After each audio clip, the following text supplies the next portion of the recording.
I am Ryan McKnight. I'm Cara Santa Maria. I am Christopher Smith. Hi, I'm Andrew Torres. This is Naked Mormonism, the serial Mormon history podcast.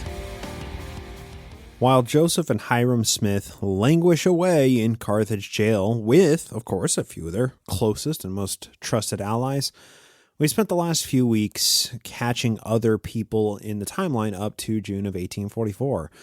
It's a complicated time in Mormon and Illinois history with a lot of moving parts. Today, I want to zoom out, take a few steps back and see a larger picture.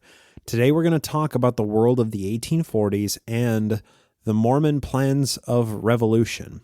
Let's discuss the wiring, the weaponry, the armor, the structure, and fuel source for Talos, the Mormon war machine.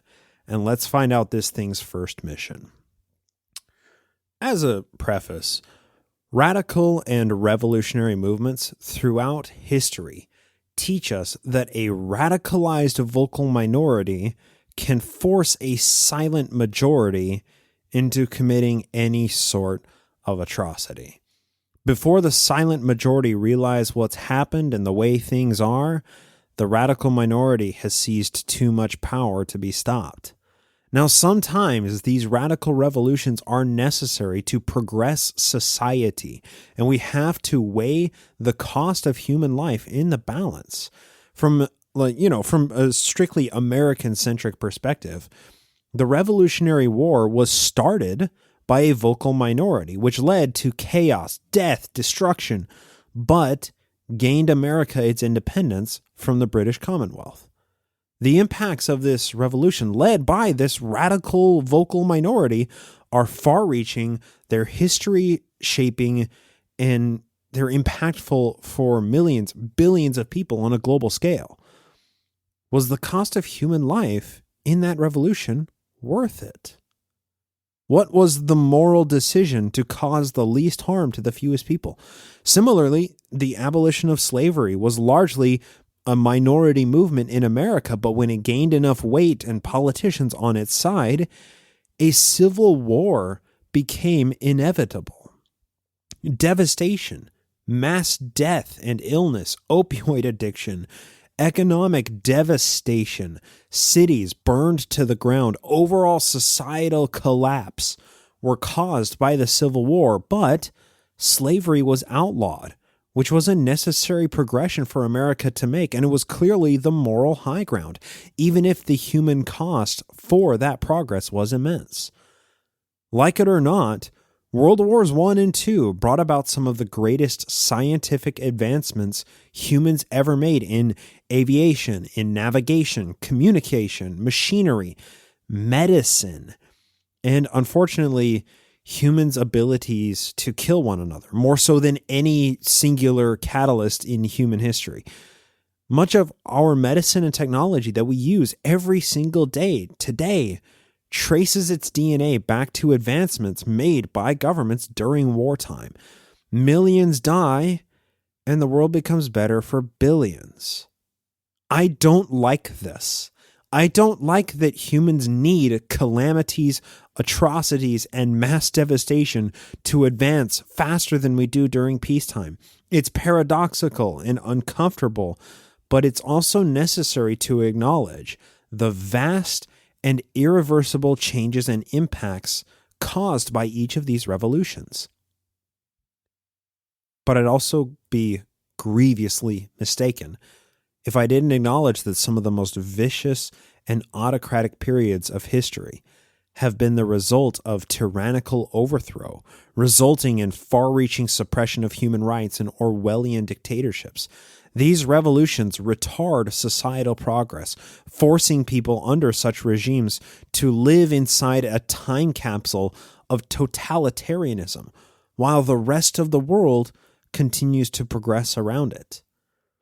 Now, we see these examples at the massive global scale, like when we're comparing, Europe to China, and we also see it at a smaller scale when we compare South to North Korea. Revolutions come in all shapes and sizes. The most troubling aspect of any revolution is that it's nigh impossible to determine whether or not the outcomes would be better or worse for more people whilst caught in the middle of the revolution. Often, only with hindsight can we determine whether or not a revolution was more good or more bad for more people. And even judgments of what's good and bad can be very subjective, especially when the revolution is happening. These are simply my musings, and they are based only on personal observations. Take them how you will. Why am I opening the episode this way? Well, I posted something on Twitter, and one of the radical Mormons who hate follows me replied with #America, #Desnat, to which I responded, America and Deseret Nation are mutually exclusive propositions, idiot. There are believing Mormons today paying their tithing to the wealthiest religion in the world who pine for the day when a Mormon theocracy is finally resurrected from the ashes of the Utah Territory and constructed to rule the world, the last government Earth will ever need. Building a Mormon theocracy was a concept which predated the Mormons creating that theocracy in modern-day Utah, Arizona, Nevada, Colorado, Idaho, Oregon, California, and Wyoming. This idea of a Mormon revolution started with the man who created the religion. And it was the goal of Mormonism from the earliest days to become the de facto national religion of America and to use the economic and geographic advantages of America to expand that religious empire to the other 6 continents. The Mormon religious revolution was deep in planning phases by the time Joe was locked up in Carthage Jail. Election to President of the United States was the next step on the path to building this theocracy and establishing the kingdom of God for the last days. And that was on the mind of every sycophant who considered Joe to be the mouthpiece of God. They declared Nauvoo a sovereign territory. They've formed their own government. They had written their own constitution. They had their own army.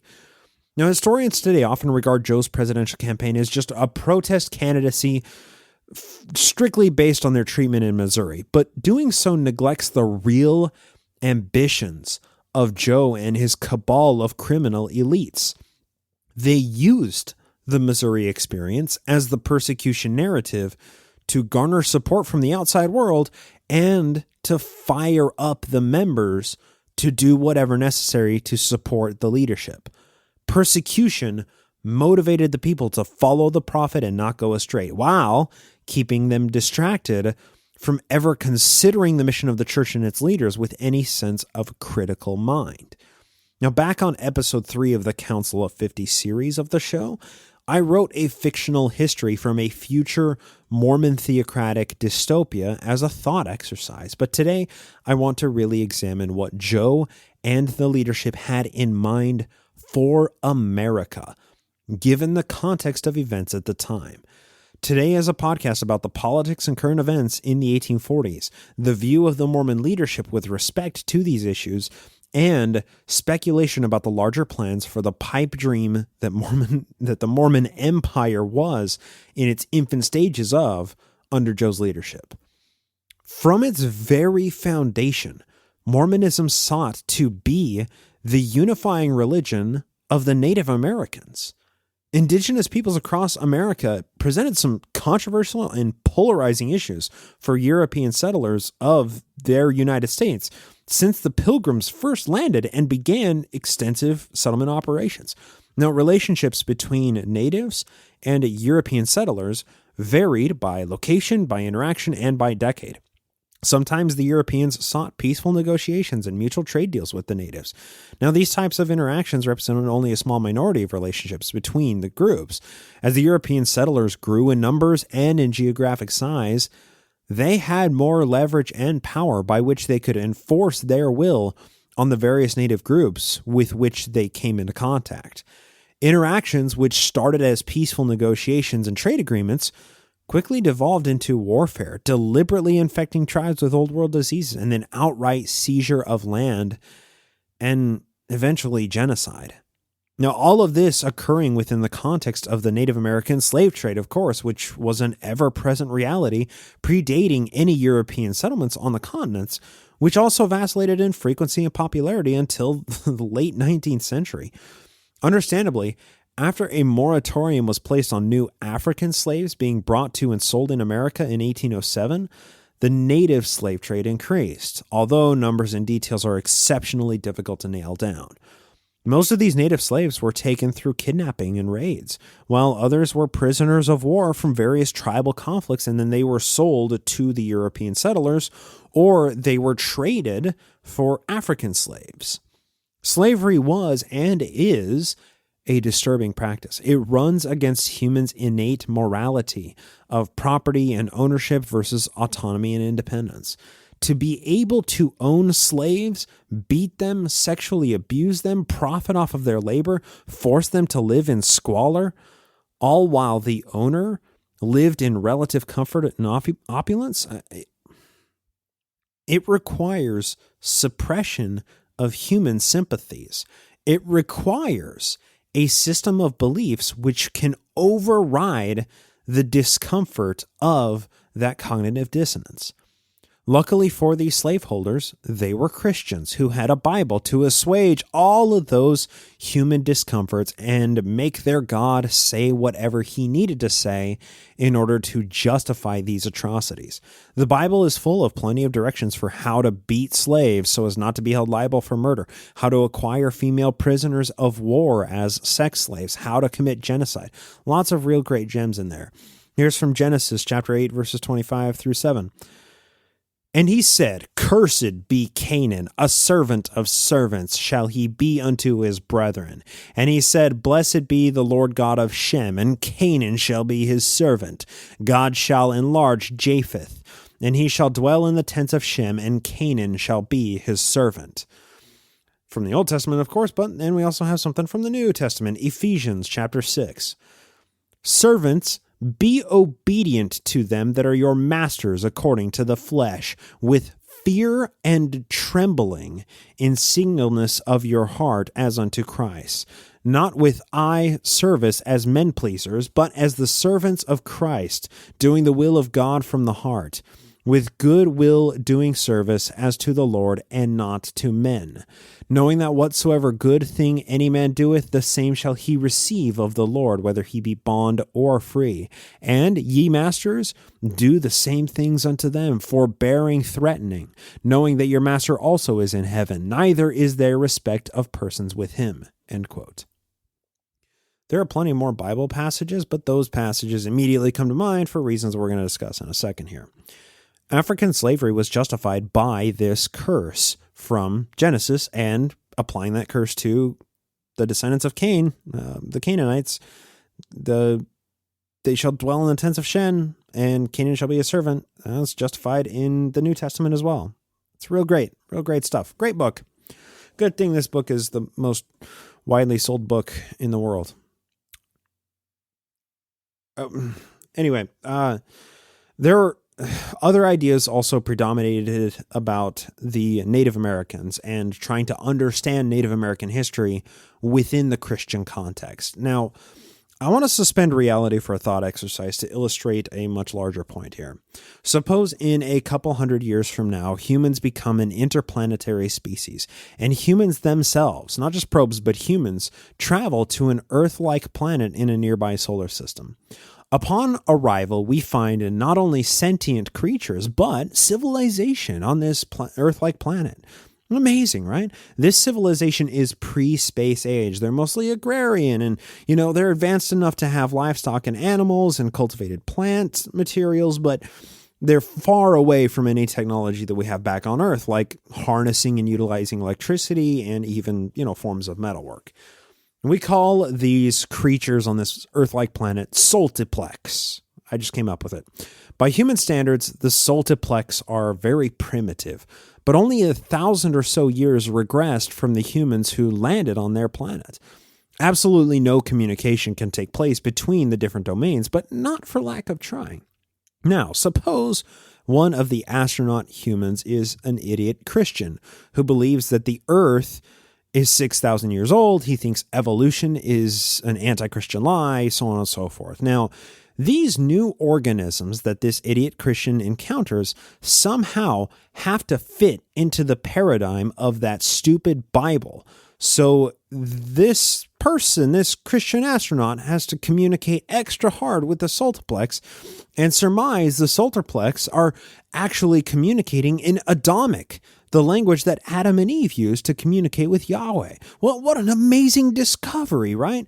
Now, this same moron, we're going to call him Chris Christensen. Okay, this same moron, he decides to take off his astronaut helmet because he has an exemption from face masks card in his wallet. The other astronauts are like, "No, Chris, what's wrong with you? What are you doing? You're endangering the mission. You're endangering yourself. You're endangering the Soltiplex." And then Chris yells back, "My religious liberties." And all the other astronauts just roll their eyes and sigh because, of course, Chief Justice Kavanaugh's disembodied sentient head in a jar ruled 3 weeks before they left Earth that religious people can commit genocides if they say they sincerely believe in genocide. Then Chris Christensen holds out his paper Bible, a 2020 NIV edition. It's a relic of a simpler time. And he hands it to one of the Soltiplex and points to a passage from John saying that Jesus super duper loves everybody, including weird alien folk. Now, the Soltiplex doesn't seem interested, but Chris insists on leaving the Bible on this new world with the Soltiplex. Now, of course, the astronauts, the scientists, the people who are doing the real thinking here, they conclude and decide to capture a few of the Soltiplex and bring them back to Earth for study and take a few, biology samples and stuff. But on the flight back home to Earth, Chris wonders, how do the Soltiplex taste? And I wonder if they're really good at doing laundry. Now, of course, Soltiplex has memorized his Bible, and he sees the Soltiplex all have what appears to be markings all over their face. "This must be their curse," he exclaims in excitement of his discovery. The Bible says that the Soltiplex are to be servants. God must have put the Soltiplex on that planet for his chosen people to find one day and then exercise dominion over. The other astronauts, of course, have to remain silent because Chris is going to report them to the Neutral and Respectful Consideration of Religious Beliefs Bureau if they ever contradict anything that Chris says or thinks. The astronauts all return with a few specimens of the Soltiplex, and the scientist astronauts tell their superiors about all the discoveries. Chris Christensen, our idiot Christian, however, goes to his buddies at the Christian Science Division of the Discovery Institute, and they spend thousands of man-hours mining passages from the Bible to explain how the descendants of Shem were taken to a different domain after the flood, and the Soltiplex are clearly an inferior race that God put on that planet for humans to have dominion over. It says it right here in the Bible. Then we can fast forward half a decade, and Chris Christensen is with another group of astronauts on a journey back to this Earth-like planet. Now, this time, Chris was smart enough to bring an entire box of old printed Bibles from the early 21st century as a gift to the Soltiplex. However, upon arrival, when the astronauts get there, the planet is devastated. 5 years ago, the planet was covered in millions of Soltiplex with amazing buildings, sprawling plant life, beautiful scenery. But now, the buildings are abandoned, the plants are mostly dead, and the few Soltiplex left alive are sickly, near death. The only living Soltiplex that are there are in a perpetual state of despair and survival mode, attacking the astronauts when they approach. They're clearly starving and they're in desperate need of some form of medical attention. Massive dirt piles on the outskirts of the cities conceal millions of dead Soltiplex. What could have caused this devastation? Chris wonders to himself. Why would God curse these wonderful and simple creatures with such death and destruction?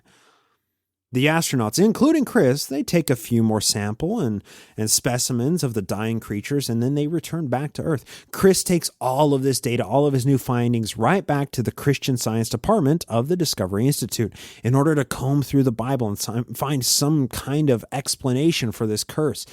And then Chris and his buddies conclude that the Soltiplex who survived, whatever scourge caused the destruction, must have been the ones who caused the destruction in the first place. Of course, it's so simple. It had nothing to do with the astronauts coming there. It was the Soltiplex that killed all the other Soltiplex. The ones that survived are just the survivors. They were the more savage Soltiplex. Now, Chris, however, he's a pretty imaginative Christian. And he decides to write a special book about the Psaltiplex using Bible passages with the help of a few of his friends at the Discovery Institute. Now, this book happens to explain the existence of the Psaltiplex. And it turns out that just like the Bible says, they're descendants of Shem, who believed in Jesus, but then they turned away from God's grace and he cursed them for it. Now, of course, this book that explains the Psaltiplex from one of the astronauts themselves, it sells like hotcakes, right? Because people want answers for what happened to the Psaltiplex. They want to know anything that they can get about it. Generations pass and human beings begin making frequent supply and settlement missions to the ruins of the Psaltiplex.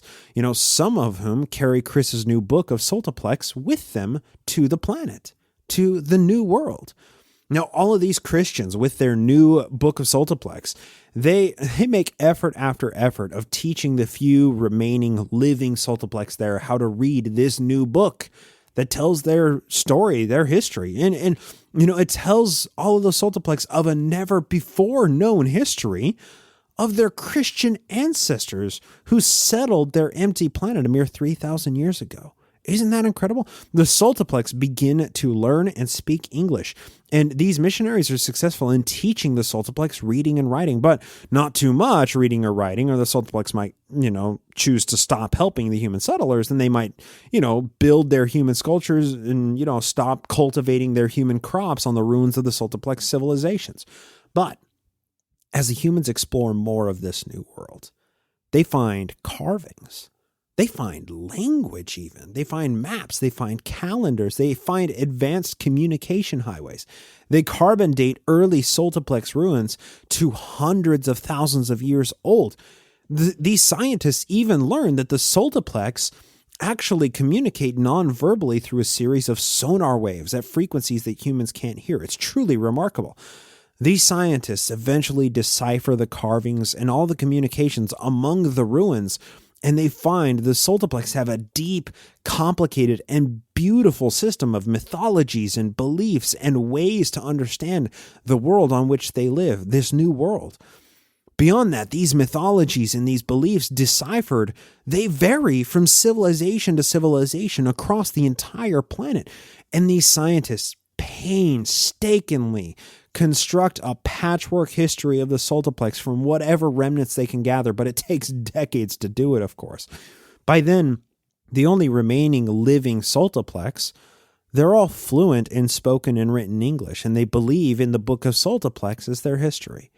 Chris is the mouthpiece of their mythology who gave them their history, and they're happy to have their Christian history. Now, whatever these scientists are trying to teach the Psaltiplex is anathema to what's contained in the Book of Psaltiplex. And then the Psaltiplex begin to decry the scientists as heretics. But then tragedy strikes. The scientists decipher a critical artifact in one of these civilizations, which states explicitly that immediately after Chris Christensen took off his helmet during the very first astronaut visit, all of the Psaltiplex began dying immediately for unknown reasons. And they trace more artifacts, and these astronaut scientists find more evidence. And they find out that just after that time of the first visit, they see that there's no question that Chris taking off his helmet was the cause of all the devastation which left the planet nearly extinct. Now, it directly contradicts what's included in the Book of Psaltiplex. I mean, they died off because they were cursed because of God's wrath in the Book of Psaltiplex. In fact, the scientists find out that they don't even call themselves Psaltiplex. That's the humans' word for them.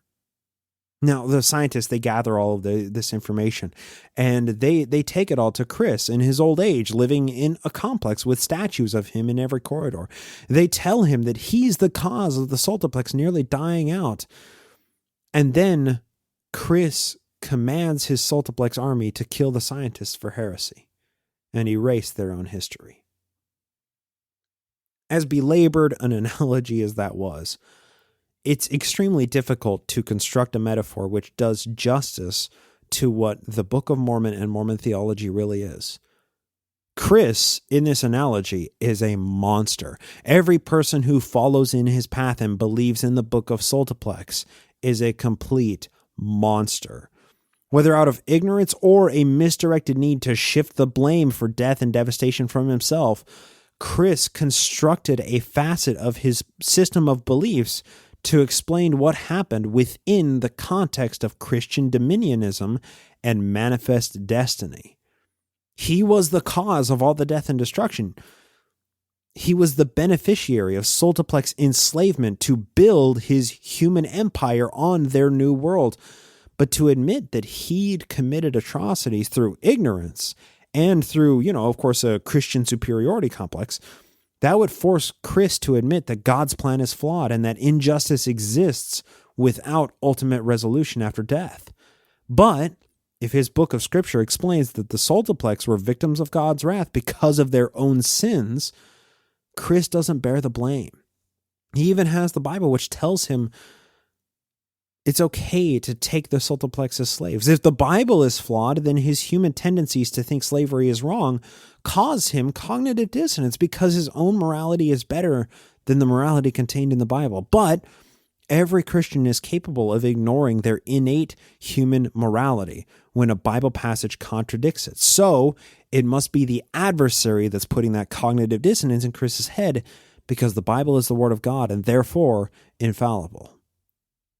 Now, as long of a journey into metaphor as that was, it's about the only way that I can explain the genesis of the Book of Mormon and Joe's desires to give that Native Americans a Christian history in hopes that they'd call him their prophet and that they would build statues to the great Joseph Smith. The issue of African slavery and Native American genocide, those issues didn't seem to bother Joe all that much, especially if he could capitalize off of all of the torment and atrocities committed by his European settler contemporaries. Those passages that I pulled from the Bible earlier, which justify slavery, I didn't have to go find them myself because I simply read them from a letter to the editor that Joseph Smith wrote in April of 1836. A couple passages from it. Quote, I know that when an Israelite had been brought into servitude in consequence of debt or otherwise, at the 7th year he went from the task of his former master to or employer, but to no other people or nation was this granted in the law of Israel. And if, after a man had served 6 years, he did not wish to be free, then the master was to bring him to the judges, bore his ear with an awl, and that man was to serve him forever. The conclusion I draw from this, now this is Joseph Smith speaking, right? The conclusion I draw from this is that the people were led and governed by revelation, and if such a law was wrong, God only is to be blamed, and abolitionists are not responsible. Now, before proceeding any farther, I wish to ask one or two questions. Were the apostles men of God, and did they preach the gospel? I have no doubt, but those who believe the Bible will admit these facts, and that they also knew the mind and will of God concerning what they wrote to the churches, which they were instrumental in bringing up. After that, he quotes the Ephesians, passage that justifies slavery. Then he continues, what could have been the design of the Almighty in this wonderful occurrence is not for me to say, but I can say that the curse of dark skin, the curse is not yet taken off the sons of Canaan, neither will be until it is affected by as great power as caused it to come. And the people who interfere the least with the decrees and purposes of God in this matter will come under the least condemnation before him. Joe said, those who fight slavery are condemned by God. And those who are determined to pursue a course which shows an opposition and a feverish restlessness against the designs of the Lord will learn, when perhaps it is too late for their own good, that God can do his work without the aid of those who are not dictated by his counsel. End quote. Joe's own words, justifying slavery and saying the curse of Cain is the skin of blackness. Now, whenever you hear modern Mormons say that the curse wasn't a skin of blackness, and that's just taking Book of Mormon passages out of context, you can show them Joe's own words in this April 1836 letter, just 6 years after he started the church, which was published in the official church newspaper of the time, the Latter-day Saints Messenger and Advocate. Joe's perspective on slavery would evolve when he was in Nauvoo, but that was only because it was politically advantageous, not out of any moral convictions. He used the Bible to justify slavery. He used politics to be anti-slavery. He also wanted to end slavery by giving a massive government bailout to the slaveholders without any plan to help the freed slaves themselves to transition into life after slavery. Somebody who flip-flops on the slavery question, especially in the 19th century, just 2 decades before the Civil War, isn't doing so out of a sense of what's moral, but a sense of what's popular. Now, regardless of where the mouthpiece of an all-loving, all-knowing God came down on slavery, slavery was a social issue of the day, and it played into Joe's grand plans. Now, the growth of European American settlements and negotiating the question of slavery in each new territory or state, that was a source of heated disagreement in politics at the time. When Joe put out that statement in April 1836 justifying slavery, the final phases of the Indian Removal Act were beginning implementation. Now, Andrew Jackson wanted the Florida territory really, really bad, as well as what would become, Georgia, Alabama, Mississippi, and everything. So all of those natives who were living on that land needed to go. The Trail of Tears was started in 1831, and by the mid-1830s, when Joe made that statement about slavery being totally cool by God, and anyone who opposes it is opposing the will of God, by that time, more than 45,000 Native Americans had crossed the Trail of Tears, which opened over 25 million acres of land for European American settlement. Political philosopher Alexis de Tocqueville, on a visit from France in 1831, saw firsthand the brutality of these forced resettlements from Democracy in America. Quote, "In the whole scene there was an air of ruin and destruction, something which betrayed a final and irrevocable adieu. One couldn't watch without feeling one's heart wrung. The Indians were tranquil but somber and taciturn. There was one who could speak English and of whom I asked why the Choctaws were leaving their country. 'To be free,' he answered, could never get any other reason out of him. We watched the expulsion of one of the most celebrated and ancient American peoples." End quote. It's not that people like Joe who were living in the 1830s had a different sense of morality than all of us. They weren't amoral robots or something. It's because European Americans enjoyed the life afforded to them as a result of this brutality that they chose to not take a stand against or to simply look the other way when their fellow human beings were being forced from their lands and marched to their deaths. However, Joe took this a step further because not only did he watch that happen while he was the mouthpiece of God, he aimed to profit from this oppression and persecution. He knew what was transpiring during this native removal, and his revelations provide a window into his mentality. His revelation, given in December 1832, just 2 years after the church was formed, is contained in modern-day Doctrine and Covenants, section 87. This is what it says, quote, "Verily, thus saith the Lord concerning the wars that will shortly come to pass, beginning at the rebellion of South Carolina, which will eventually terminate in the death and misery of many souls. And the time will come that war will be poured out upon all nations, beginning at this place. For behold, the southern states shall be divided against the northern states, and then war shall be poured out upon all nations. And it shall come to pass after many days, slaves shall rise up against their masters, who shall be marshaled and disciplined for war. And it shall come to pass also that the remnants," referring to the Native Americans, the remnants, "who are left of the land will marshal themselves and shall become exceedingly angry and shall vex the Gentiles with a sore vexation.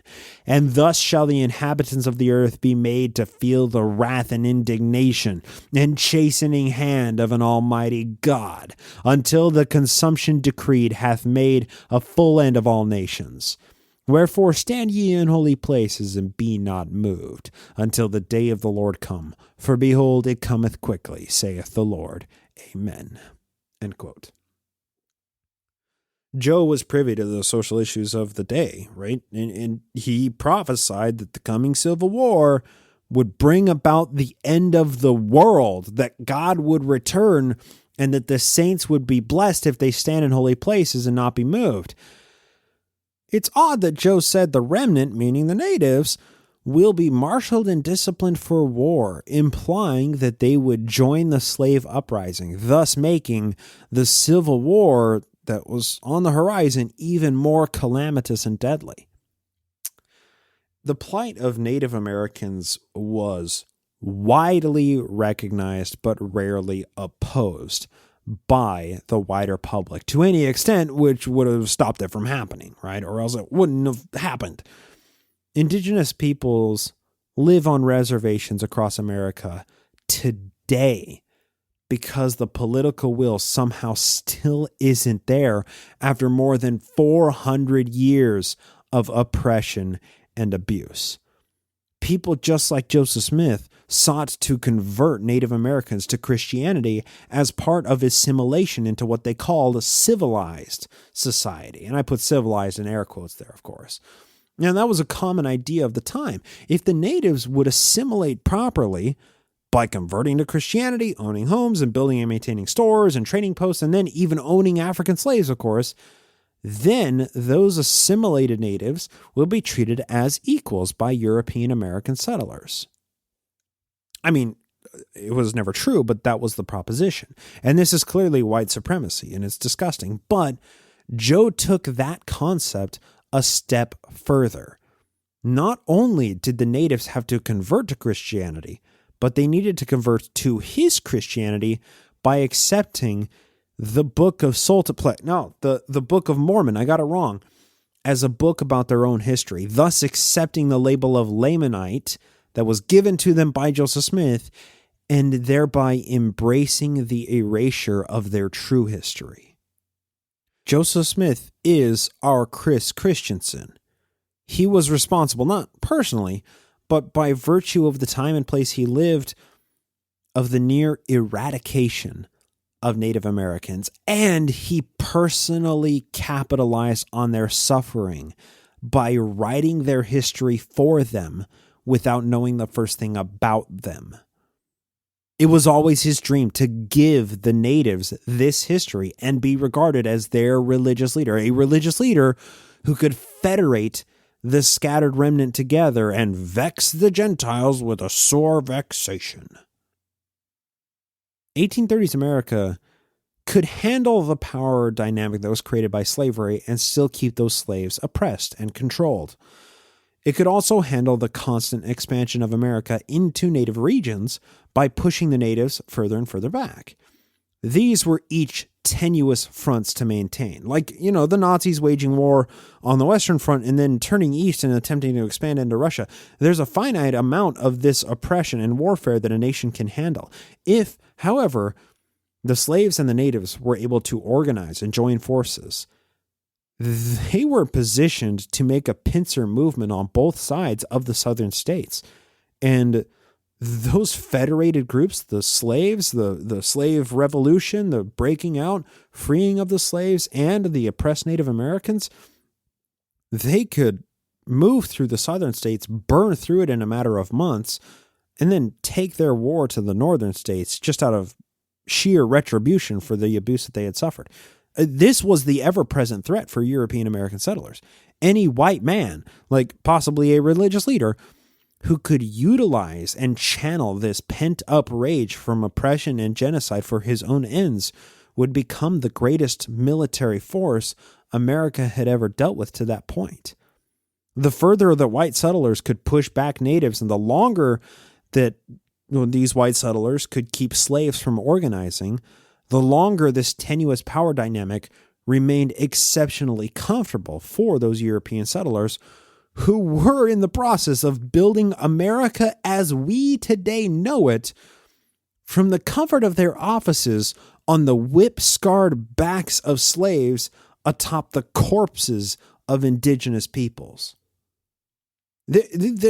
These weren't high-minded ideas or just pipe dreams that Joe thought up in a drunken stupor, right? He took deliberate actions to integrate his Mormon missionaries with the Native Americans. He attempted to get his missionaries to take Native women as plural wives as early as 1831. He frequently made inroads with Native communities throughout his entire 14-year ministry. It all started with the very first missionary troop who visited the natives in Kaw Township, just outside Jackson County, Missouri. The missionaries were kicked out of that native reservation because they annoyed the natives who didn't want to read the Book of Mormon, and because the missionaries didn't have the proper permits to proselytize on the native settlement. And that caused the beginning of tensions between the Mormons there and the Missourians in Jackson County. Now, eventually, Joseph Smith made war against the state of Missouri, and by doing so, he committed high treason, he committed murder, he committed arson, larceny, a number of other things. Now, after that Missouri Mormon War in 1838, upon his arrival in Nauvoo, Joe sought to forge actual relationships with natives in multiple directions. He met with Potawatomi chiefs in Nauvoo on multiple occasions. He gave them gifts even and received gifts from them. He possibly even gave them a portion of the Egyptian papyrus scrolls that he bought in Kirtland as a token of friendship. And 11 of those Potawatomi chiefs were present during the last general conference that Joe presided over in April of 1844 when he gave his King Follett discourse. Now, Joe also sent Lyman White up north to the Wisconsin Territory, where White met a number of the natives and made a number of deals with them those natives, they were fed up. They were sick of how the government was oppressing them, and they vowed to not sell, quote unquote, sell any more land to the government. And they had faith in Joe's great mission of rectifying the wrongs that they had suffered. They were in on it. They wanted to be part of the Mormon Revolution. And now if the two groups, the Mormons and the Potawatomis and other Native American groups, if they could use each other to accomplish mutual goals like overthrowing the American government, that's good for everybody, right?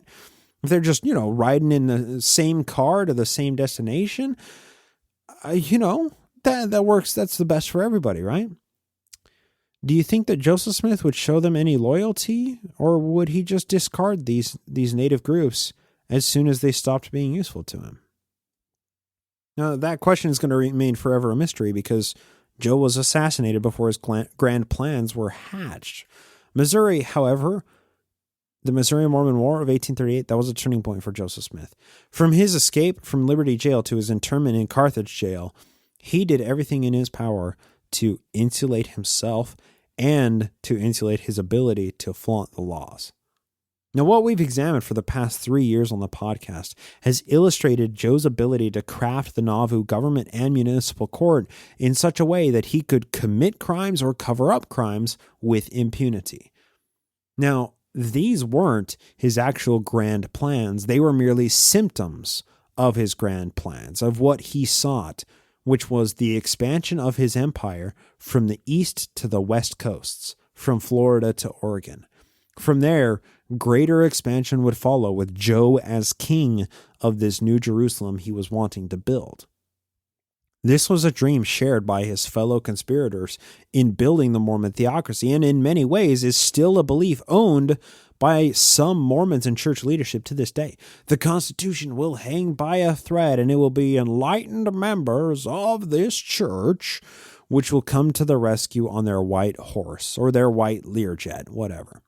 Now, we discussed this a little bit in the last week's episode when we were reading through the Council of 50 Minutes, so I'm not going to reread them, but this new Mormon government was to be the final government the world would ever need. This was the government of God, and the Council of 50 was were the body who were going to establish it. Now, they opined in the May 13th Council of 50 meeting while they were reading letters from Orson Hyde about Texas and Oregon and California and a number of other possible prospects. From Orson Hyde's letter, quote, "We have had this day a long conversation with Judge Stephen A. Douglas." That's the same Stephen A. Douglas of Abraham Lincoln fame. With Judge Stephen A. Douglas, he is ripe for Oregon and California. He said he would resign his seat in Congress if he could command the force that Mr. Smith could, and would be on march to that country in a month. Now, Orson Hyde continues reporting what he learned during his visit to Washington, D.C. in these various conversations with Stephen Douglas. I learned that the eyes of many aspiring politicians in this place are upon that country, and that there is so much jealousy between them that they will probably pass no bill in relation to it. They all wanted to expand out into California and Oregon, but none of them want to pull the trigger on the bill. It's really interesting. He continues. Now, all these politicians rely upon the arm of our government to protect them there. And if government were to pass an act establishing a territorial government west of the Rocky Mountains, there would be at once a tremendous rush of emigration. But if government passed no act in relation to it, these men have not stamina or sufficient confidence in themselves and their own resources to hazard the enterprise. It sounds like the federal government Senate in 1844 really needed a bloody Brigham Young to go out to the west of the Rocky Mountains and blaze a trail for them. Orson Hyde continues. Should Texas be admitted, war with Mexico is looked upon as inevitable. The Senate has been in secret session on the ratification of the Treaty of Annexation, but what they did we cannot say. Judge Douglas says he would equally as soon go to that country without an act of Congress as with, and that in 5 years a noble state might be formed, and then if they would not receive us in the Union, we would have a government of our own. So that's a pretty exciting prospect for both Joe and Bloody Brigham to hear read out loud from Orson Hyde's letter.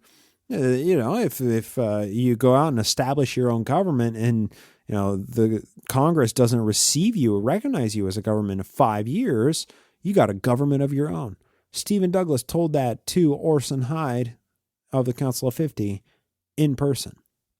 Final passage from Orson Hyde's letter. Quote, "It is the opinion here among politicians that it will be extremely difficult to have any bill pass in relation to the encouragement of immigration to Oregon, but much more difficult to get a bill passed designating any particular man to go, but all concur in the opinion that we are authorized to go already.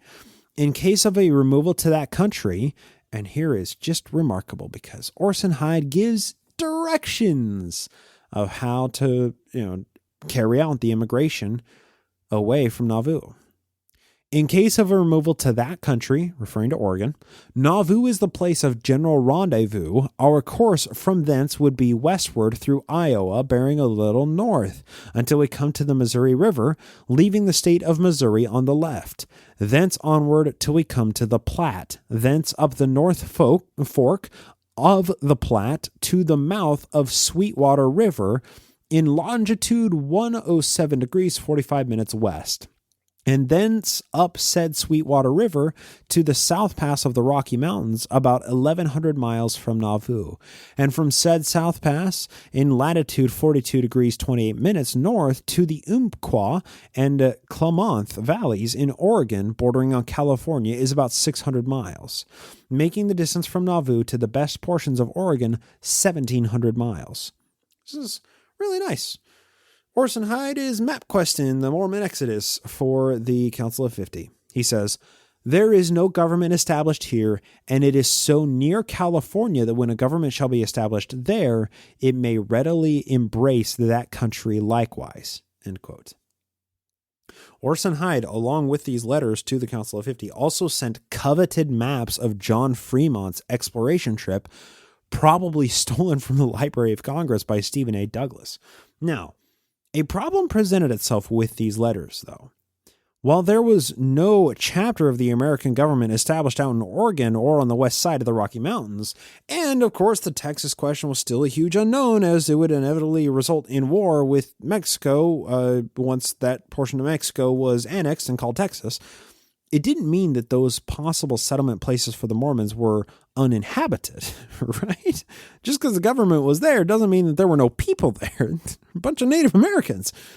Well, that's where Joe's petition to Congress for 100,000 volunteers comes into play. Not soldiers, but volunteers. Not actual militiamen, but volunteers. And if they happen to convert to the church during the journey, then so be it. They do, hey, they'll get along much better with their fellow Mormon Nauvoo legionnaires. They'll get along much better that way, right? So with these grand plans for the next Mormon settlement underway, with Nauvoo as the launch point, how does Joe's presidential campaign factor into the decision, and why Oregon? For this, we must turn to a person who was a very brief confidant of Joe. Now, Joe thought that he could use this guy, and this guy, thought he could use the Mormons, and he just wanted to infiltrate the Mormons to see what's going on and, help effect an arrest to Joseph Smith. This is our good old friend, the quintessential anti-Mormon expose writer, Joseph H. Jackson. The final pages of Jackson's 1844 expose reveal what the real grand plan was, and it sheds a pretty sinister light on the whole grand scheme. How Talos, the Mormon war colossus, was to be truly implemented. Now, this passage centers around a guy named Uriah Brown, an inventor. Uriah Brown had devised a clever device and offered it to Joseph Smith, who promptly inducted him into the Council of 50. Now, I've read this passage from Joseph H. Jackson's expose on the show before, and I even read the entire expose for those, those special enlightened and intelligent listeners in the know who support the show at patreon.com/nakedmormonism. You can hear the whole expose with my commentary. However, given the context of today's show and what lies on our very near horizon, this passage, it really bears underscoring today. Beginning on page 33 of A Narrative of the Adventures and Experience of Joseph H. Jackson in Nauvoo, disclosing the depths of Mormon villainy. Quote, I have now given a brief sketch of some of the damnable practices carried on in the name of religion in Nauvoo, but to avoid an interruption, I have omitted to narrate several matters that passed before my observation. The world is generally aware of the fact that Joe Smith was a candidate for the presidency. This has excited universal contempt and merriment, for no one conceived that Joe had any idea of his own success, but he had his even in this, which was more treasonable and deeper laid than a person unacquainted with him could imagine. Now, here's where Jackson is saying that everybody knows that Joe was running for president, but that was all a ruse. This is what his real plans are. His object was simply this. There was a Mr. Brown, formerly of Rushville, with whom I became acquainted in Nauvoo soon after my arrival there. This man has a wonderful genius for invention and has planned a submarine battery and steam fire ship, which, to all appearance, is capable of great execution. Brown stated to me that he had been operating for 21 years in perfecting this work, but had not the means to bring the matter before the nation, and that Joe made him a proposition which had caused him to remove to Nauvoo. This proposition was to furnish the means to take him. Now, the proposition, okay. Uriah Brown has figured out how to build a submarine in the 1840s that shoots fire. Okay? Here's what Joe's proposition is. This proposition was to furnish the means to take him, Brown, together with George A. Adams and Orson Hyde to Russia. Same Orson Hyde who was meeting with Stephen Douglas and sent a letter to the Council of 50. George A. Adams and Orson Hyde to Russia, where the invention would be laid before the emperor. And as Joe had great faith in its success, he expected a large sum for the secret, which Brown and Joe were to divide. This was palmed off on Brown. So that was the proposition Joe made, but was far from being Joe's real object. His real object, as he disclosed it to me, was this. He would first run for president and thus be able to prove to the Emperor of Russia his strength in the Union. He would then send George A. Adams, Orson Hyde, and Brown to Russia, and after the utility of the invention had been fairly proved to the Emperor, Joe's proposition to him was to be submitted, which was to form a league for the overthrow of the powers that be. Now, this may seem too ridiculous for any man to imagine possible. Nevertheless, no one acquainted with the excessive vanity of Joe Smith will doubt but that he in reality believed that he could form even so preposterous a union. Joe's idea was that by the aid of Brown's invention, he could introduce himself to the emperor, and having the strongest faith in the efficiency of the new discovery as an instrument of warfare, he imagined that if His Majesty could once see the wonderful work, that he would be willing even to take him as a partner in the benefits for the sake of its advantages. As wild as this scheme may seem, it is no wilder than many that have characterized Mormonism from its infancy." End quote. This plan of forming an alliance with Russia and basically using Brown's invention of a submarine that shoots fire, this plan was never carried out. But the Council of 50 Minutes lists the mission to Russia, corroborating Jackson's single most disturbing and salacious claim within his expose, and also counts Uriah Brown's membership into the Council of 50, who was a non-member at the time. Notably as well, after Joe's death, Bloody Brigham Young sent a letter to the inventor Uriah Brown in 1851 asking for the flamethrower to make quicker work of the natives that they were encountering in the Utah Territory. But what does this passage really mean in the context of Joe's deepest desires? Well, you see, dear listener, the outcome of his presidential campaign actually didn't matter. It was just a marketing ploy for a much larger and more dangerous plan. That was to form an alliance with the Emperor of Russia, use Uriah Brown's submarine, and take over the entire world. Of course, with the help of the freed slaves and the Native Americans, right? And now why and how? Well, Russia had proven so resilient to Napoleon's forces just 3 decades before, and Britain was a sharp enemy of America, having so recently lost the colonies from the Commonwealth. The next largest global ally that Joe could see on the horizon was Russia. Once this alliance was formed with the new Mormon settlement in Oregon, and Oregon is modern day Oregon and Washington. Oregon was huge, twice the size it is today. And then hundreds of thousands of soldiers, ranging from volunteer Americans to oppressed Native Americans seeking restitution of their lands, to freed slaves bloodthirsty for retribution against their former masters. This ragtag army with naval superiority via flame-spitting submarines to completely decimate the Royal British Fleet, this was the world-ending plan for Mormon global superiority. Had even a portion of these plans been carried to completion, we would be living in a different world today. I may be speaking for myself here, and if any of the people that I hate follow on social media truly believe what they say, then that's certainly the case. But it was a good thing for Joe to be stopped dead in his tracks. When the Mormon Titan, Talos, was left without a pilot, it left many people devastated. But because these plans were left shattered to pieces, the world became a better place that day.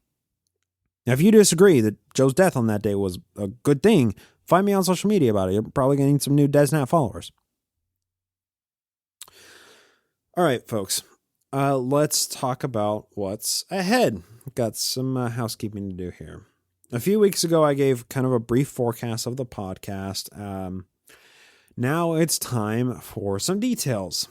What lies ahead of us is a 10-part series titled Road to Carthage, to conclude the history of Mormonism under its founder, Joseph Smith. Now, Here's the breakdown. We're going to spend the first 7 of those episodes examining various stories and aspects within Joseph Smith's and early Mormonism's history.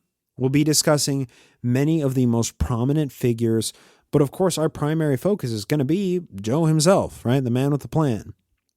We're going to cover the timeline focusing on the 4 primary theaters of Joe and Mormon history: New York, Kirtland, Ohio, Missouri, and Nauvoo, Illinois.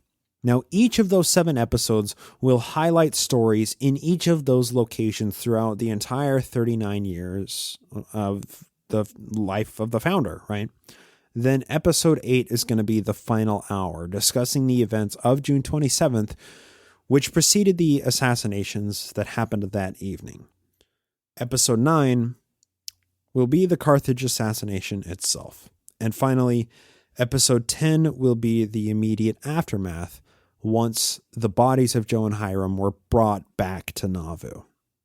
That final episode, episode 10 of our 10-part series, will also contain a conclusion reflecting on everything that I have learned on this journey. Now, I'll tell you right now, I've hired a professional friend and Mormon historian mercenary, Christopher C. Smith, to help put together a final product that I hope you all will enjoy as much as I've enjoyed making this final product. Now, Chris Smith, he's been a complete lifesaver in this huge project, and you can, of course, check the show notes to find him. Now, these episodes, the coming series, they're going to be standalone episodes. No listener mail, no thanking new patrons, nothing but history with self-referencing episode numbers throughout, just in case you want to learn more about anything that I say from episodes in the backlog of the podcast. And of course, each episode will have extensive show notes attached. Now, they're also all really long episodes. I think every script that we have right now is over 21 pages in rough draft form. So for context, today's episode is 12 pages, right? So now, as for what comes after the Road to Carthage series, this podcast will be going on hiatus. After nearly 6 years of almost entirely weekly episodes, your very tired host needs a little break. A break that's, longer than a few weeks, but no longer than, several months. Now, what comes after the hiatus? Well, you're just kind of have to stay subscribed to the podcast and stick around and check back in periodically to find out. Now, hopefully for those of you who financially support the show on patreon.com/nakedmormonism, a few months break during the second half of 2020 is probably going to be a welcome respite. I'll probably put up occasional little patron exclusive content over on the patron feed during the hiatus, but I'm not going to be charging you lovely folks for it. Y'all have given me a lot of support over the years, and I deeply thank all of you for it who have signed up. Tanner and Skylar just signed up for all of the extra Patreon content and to support the research that goes into the show. So, hey, if you're listening to this, maybe consider joining the Nemo Outer Darkness family during the hiatus, and you'll get all the whatever. You'll get the extra content. You get all that content for free if you sign up during the hiatus. At least until the show boots back up. You get lots of audiobooks, you get live hangouts, you get extra interviews, you get extended, not safe for work editions of the show. Whatever. You hear the sales pitch every episode. You know what's over there. In the meantime, I'm still going to be doing shows every 2 weeks of current events and Mormon history deep dives over on Glassbox Podcast. So if you're going to miss your old host, Bryce Blankenagel, just too much during the Naked Mormonism hiatus, you can still find me every 2 weeks on the Glassbox Podcast. Or, hey, it'd be awesome if you also bought some merch, glassboxpodcast.com/store. That's super helpful too. Anyway, I'll also be attending and presenting at Sunstone Symposium. That's a virtual conference. It's on the Whova, WHOVA Whova app this upcoming July 29th to August 1st. My session where I'm presenting with my co-presenter Brian Kassenbrock is going to be on Saturday at 3:15. Information for virtual attendance as well as a link to the schedule for this year's Sunstone is going to be in the show notes for this week's episode. The theme for this year's Sunstone is fittingly gratitude and grief, something I'm sure a lot of us can empathize with in the year of 2020. So that's all the housekeeping for now. Thank you for lending me your ear, and I hope y'all are ready to go on one hell of a ride for the next 2.3 months. Hope to talk to you next time here on the Naked Mormonism Podcast.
This podcast is produced with the help of Julie Briscoe as social media manager and Brian Ziegenhagen as audio engineer. Music is written and produced by Jason Camo of aloststateofmind.bandcamp.com and used with permission. Legal counsel is provided by Andrew Torres of the law offices of P. Andrew Torres and the Opening Arguments podcast. Naked Mormonism is a production of Ground Gnomes LLC. Copyright 2020. All rights reserved.